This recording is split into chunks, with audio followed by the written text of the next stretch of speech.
High hello student, hello everyone, welcome to you, welcome again মঙ্গ পাঠশালা।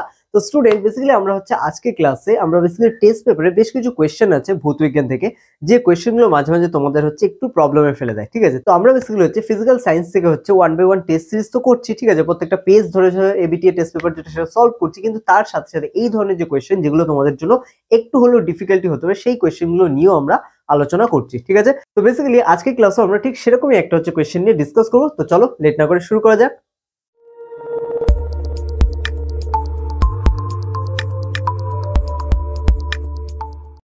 তো student দেখো, আজকে আমাদের যে কোয়েশ্চেনটা নিয়েছি সেটা কি বলা আছে, বলেছে কোনো কঠিন পদার্থের আয়তন প্রসারণ গুণাঙ্ক 2.1 ইন্টু 10⁶ পার ডিগ্রি সেলসিয়াস হলে ওই পদার্থের দৈর্ঘ্য প্রসারণ গুণাঙ্ক কত হবে। ঠিক আছে, তো এই ধরনের প্রবলেম সলভ করার জন্য আমাদের সিম্পল ফার্স্ট আমাদের সম্পর্কটা লিখে নিতে হবে আয়তন প্রসারণ গুণাঙ্কের সাথে দৈর্ঘ্য প্রসারণ গুণাঙ্ক। ঠিক আছে, তাহলে আমরা সিম্পল সেটাই লিখবো যে আমরা জানি, ঠিক আছে, এগুলো একদম ছোটখাটো অঙ্ক।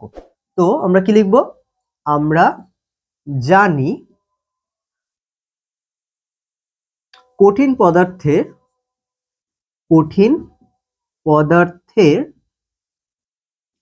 দৈর্ঘ্য প্রসারণ গুণাঙ্ক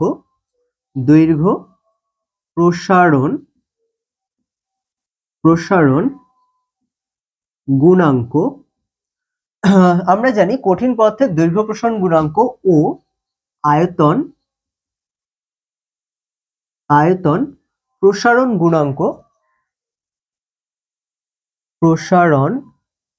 গুণাঙ্ক কঠিন পদার্থের দৈর্ঘ্য প্রসারণ গুণাঙ্ক ও আয়তন প্রসারণ গুণাঙ্ক, আচ্ছা, গুণাঙ্কের সম্পর্ক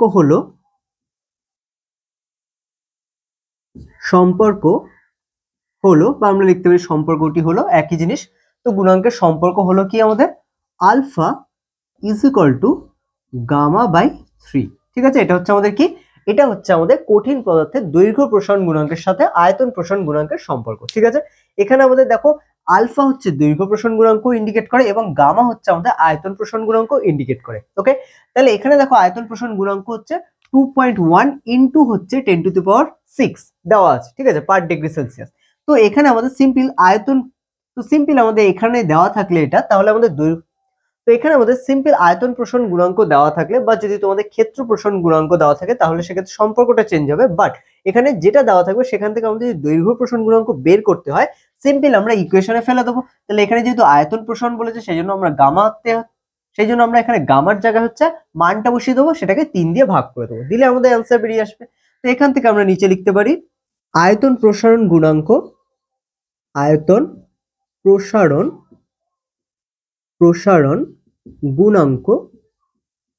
যেহেতু আয়তন প্রসারণ গুণাঙ্ক গামা, ঠিক আছে, ইজ ইকুয়াল টু কত, 2.1 ইন্টু 10⁶ পার ডিগ্রি সেলসিয়াস। ঠিক আছে, অতএব দৈর্ঘ্য প্রসারণ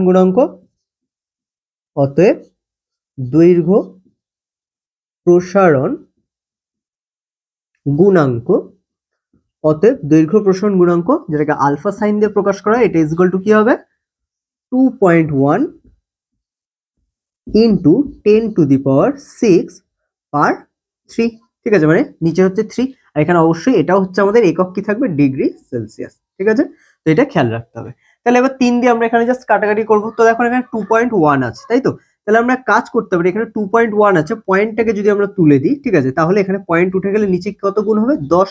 ঠিক আছে, তাহলে এখানে অ্যাকচুয়ালি কত থাকছে, 21। তাহলে 3 দিয়ে আমরা যদি 21কে কেটে দিই তাহলে কত আসবে, 7। তাহলে 3 দিয়ে 21কে কাটলে 7 আসছে। আর এখানে দেখো নিচে 10 যেহেতু আছে, তাহলে আমরা এক কাজ করি, এখানে 10⁶ আছে আর নিচে 10, তাহলে এই 10⁶ থেকে 10 এর জন্য যদি কাটাকাটি হয় তাহলে কি হবে, 10⁵ হয়ে যাবে, তাই তো। এখানে কি 10টা, এখানে 10⁶ মানে কি 6খানা 10 গুণ আছে, সেখান থেকে একটা 10-এর সাথে উপরে একটা 10 কেটে গেল, তাহলে কি 5খানা 10, তাহলে আমরা সেক্ষেত্রে লিখবো কি 10⁵।